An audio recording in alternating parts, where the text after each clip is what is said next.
그러니까 사도행전 8장을 가족이 함께 읽고 나누고 기도하는 시간을 가졌습니다. 그때 이제 아이들의 질문이 오늘날은 왜 이런 그러니까 사도나 집사들이 행했던 이런 일들이 잘 안 보이는지, 집사들이 분명히 행했고 사도들이 예수님을 알고 따랐던 많은 이들이 행했던 이런 기적, 이적, 표적, 능력 행함이 물론 이제 그들을 통해서 주님이 하신 것이지만 오늘날은 왜 잘 안 일어나는지 조명을 구하며 주님께 나아갔습니다.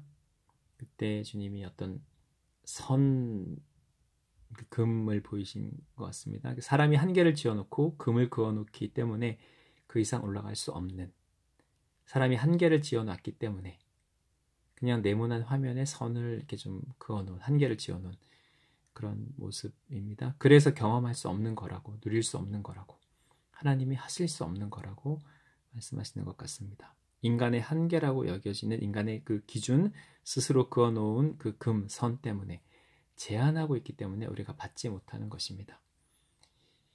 그리고 이 마술사 시몬에 대해서도 조명을 구하며 나아갔습니다. 시몬의 마음이 도대체 어땠길래 베드로가 그렇게까지 이렇게 뭐 저주를 퍼부으면서 악담을 하면서 그렇게까지 베드로가 반응을 해야 했는지 이 조명을 구했는데, 주님이 주신 감동은 시몬이 따라다닌 이유라는 그 말을 비추셨고, 그러니까 정말 하나님에 대해서 알기보다는 능력에만 관심이 있었던 것 같습니다.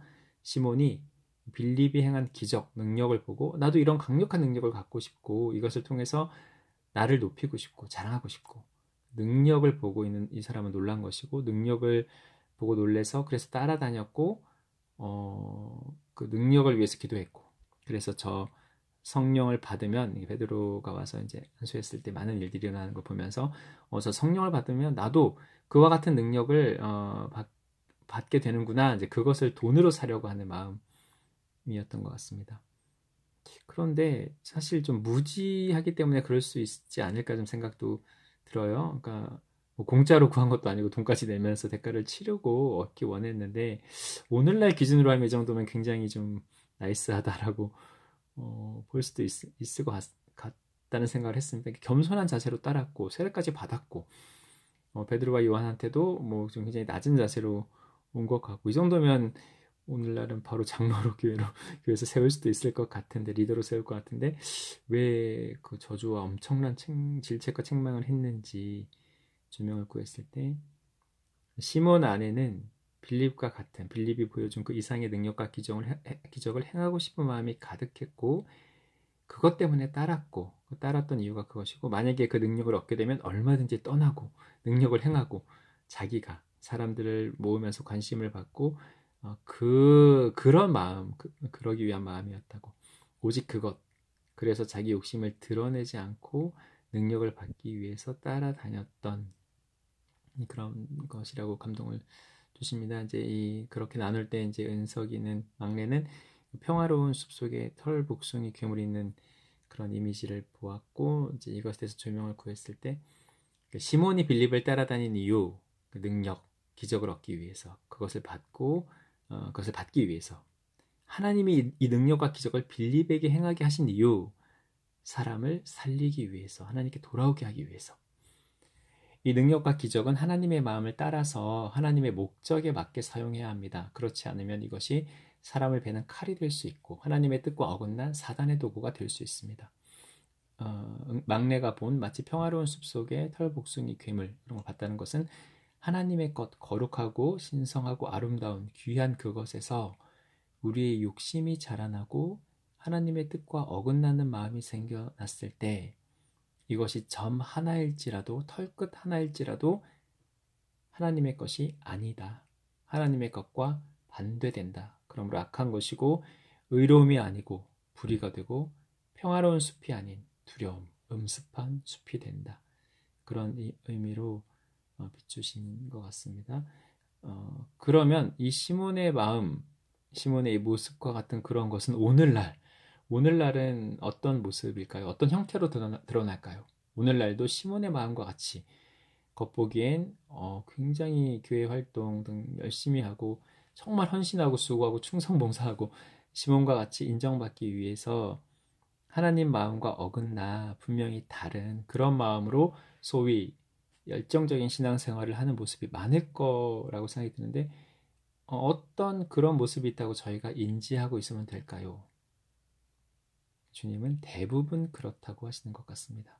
교회 가는 목적, 이 목적이 자신의 부족함, 공허함 이런 것을 채우기 위해서, 채울 만한 곳을 찾기 위해서, 위로를 구하기 위해서 또는 자신이 주목받기 위해서.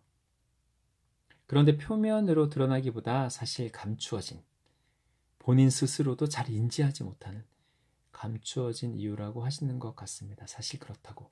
물론 이제 그런 과정을 통해서 그러다가 하나님을 만나게 되고 그러면서 변화와 회복이 일어나는 거죠. 그렇지만 그런 것 없이 자신이 원하는 것을 구하다가 얻지 못하고 떠난다거나 옮긴다거나 다른 것을 찾는다거나 이런 행동, 이런 양식이 반복이 되고 또 이런 사람들을 교회에서 효과적으로 잘 분별해서 돕지 못하고 그런 상황이라고 지금의 상황을 비추시는 것 같습니다.